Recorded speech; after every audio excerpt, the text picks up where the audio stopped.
Rocket ship go now. Hi, everybody. I am Robert Ogilvy, Executive Strategy and EQ Coach. Glad you guys could join me here today.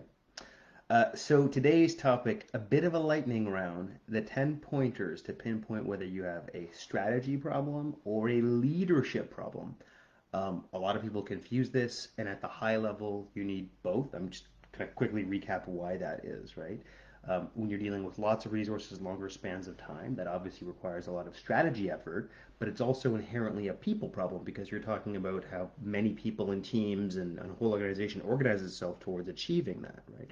So they become very interconnected, and you need some degree of both. You could imagine certain professions are more on one or another. If you're very much on the analyst and the quant and the academic end of things, you might tend towards the strat side because you think it's just if I can just make good decisions, that'll fix everything. And if you're maybe more on the people side of things or even the political side of things, you think it's all just a giant leadership problem, getting people's buy-in and however obvious or more subtly engineering their consent. But ultimately, good leaders need both, right? And you certainly don't want to be misusing taking some kind of sloppy unethical shortcut to underhandedly get one or the other, right? They're both obviously very needed. We need strategy and we need leadership.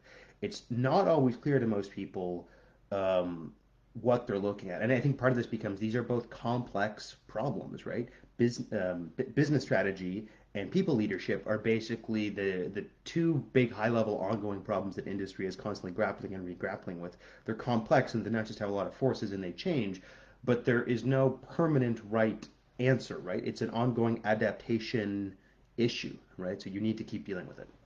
Okay, so I just want to lay out these points so that we can get better and better at spotting these. So this is a good reminder that both strategy and leadership are practices. You accumulate experience in them, you practice doing them, you get better at them, but you're never perfect. And in that way, it's also to kind of really put some guardrails around, listen, you can get taught bits of strategy theory or leadership theory. It's really about your practice and your real life acumen and the EQ and the contextual thinking which brings this all to bear. Okay, five for strat, five for leadership. Let's freaking do this. Okay, let's start with the five strat ones. First of all, the value add of why you're doing this strategy, why you're doing this mission isn't clear, which also relates to the fact that your priorities aren't clear. In fact, there's some of the thinking I like more and more in this is that the more you can simplify and boil down and even make clear and visual, like can you do a simple diagram? Could you do a back of the napkin kind of back of the envelope diagram that you could quickly describe to anyone in a minute or two your strategy? Perfect. That's great. If that high level clarity isn't there, big issue. I see this with a lot of startups which are coming out of a strong engineering or kind of like R&D background, but they're not keyed into a target market problem yet. And so they have this kind of product solution, they have this maybe research-based solution, but they have no clue who it's adding value to, right? And so it's like, great, why are you doing all this effort and engineering work for seemingly nothing, right? This isn't anyway. That's a bit of a rant, but yes, the how this adds value isn't clear, and I have to go way faster. It feels disoriented to be living that strategy, which is to say you don't know what steps to take next, or when there is some kind of market change, contextual change around you, you don't know if that's good or bad, right? I'll use the analogy here of sports. In a sports team, in a sports field situation, you have a clear enough sense of what the rules are, what your team is doing, what the other team is doing, or you versus the opponent, that you can pretty quickly assess, where someone is, or what's going on where the ball is. Is that to your advantage or to your disadvantage, right? So you quickly know how to react. That's what a good strategy allows you to do. You have a good working mental model that knows how helps you orient the situation. If your strategy isn't helping you people do that, then I'm sorry, they end up being paralyzed, right? They don't know what to do next, which then relates to the next, which is ultimately around like how do I behave? How do I enact this strategy? That needs to be clear enough that they need to know what to do next. Okay, next point. Um, you're facing a strategy problem if the feasible choices aren't clear or there aren't like reasonable trade-offs. If what you're starting to hear is that we're going to do everything or this few person team is going to do something, if five people are going to take what should take 30 people, you should be thinking like, like, does this really make sense? Are we really going to do this? Or like, this is a nonprofit board. I feel like we're talking about the capacity that would take 10 full-time employees? Is this really something we're going to be able to execute on? And so failing to think about the feasibility of what we could actually do, failing to like look at the actual capacity, that's a strat issue, right? You need to know what you're capable of. And frankly, this is a common problem for startups, and I would say for agencies, small professional services agencies that start. And so it's not like in this triple constraints of like time, money, and performance. There aren't ways to rejigger this, right? It's a very common problem in startups, and that's part of why startups are often using equity to entice the founders, because it is this thing for free that if you work together and build value of it becomes valuable, but initially you can kind of distribute it as you like, right? And that's part of the ways they get around that, hopefully. But it's still kind of like let me slice off equity as a form of compensation, as a form of you can think of it as a kind of salary, as a way to build capacity, right? And so in that level, it makes sense. Fourth point, there's no big multi-year vision. Your strategy, long term doesn't go anywhere. Again, it's not that 3 or 5 year plans will save you. It's that you need to be thinking in longer time horizons, right? Operationally, you need to know what to do next, but long term, you need to know where this is going and why this is even worth doing. The longer out it goes, it's less about having some rock solid plan and more about having a sense of the common factors and competencies. You could think of it as more like readiness variables your organization is moving towards. So it's less about are we on mark to some arbitrary timeline, and more like are we building the capacities we want? Are we performing and adding the value we need that makes sense? This is ultimately like tapping into questions around a noble purpose, or as Simon Sinek would now say, infinite game. What is this ongoing value-added thing that you're doing, right?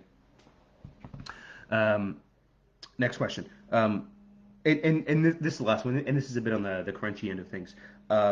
If your strategy doesn't have some regard for how much margin the things you're selling are, how much market share you have, and where the market trends are. And again, this is part of why it might feel not just disoriented, but the sense of how you make profit and that you're in a space that is worth being profitable in is clear, right? So you want those clear enough. And so you can imagine that people more on the quant end are doing that, but what that tends to mean is they're min-maxing for existing problems as opposed to making cool differentiated solutions. Ultimately, you want something differentiated. What is the new amazing thing which is going to wow people, which is the best way to add high margin, as opposed to playing this kind of efficiency kind of pricing game is the classic red ocean way of doing this. Okay, so now in 3 minutes, I'm going to try to cram in the 5 leadership problems. And these are signs you're facing a leadership problem. Not enough trust, not enough safety, not enough communication. Communication is the like behavioral lifeblood of this, right? Sometimes asking a question like, "Do you feel safe or not?" is just too on the nose, right? People will answer yes or no, but they're a gray area. So it's like, how much trust or how much engagement is there? If there's no trust, you got a leadership problem. If there's no communication flow, you have a leadership problem. You have to find a way to work with that, to improve that. Secondly, the business case or the just cause that you're trying to live out just isn't compelling to people, right? This is a giant motivation problem, and this also is a kind of talent selection problem because it's like, well, wait a minute, we're trying to find a win-win between people's individually what they're interested in, what the role of the team they're on, the role and the mandate of that team is, and the overall value out of the organization. We're trying to find a win-win-win between all three of those.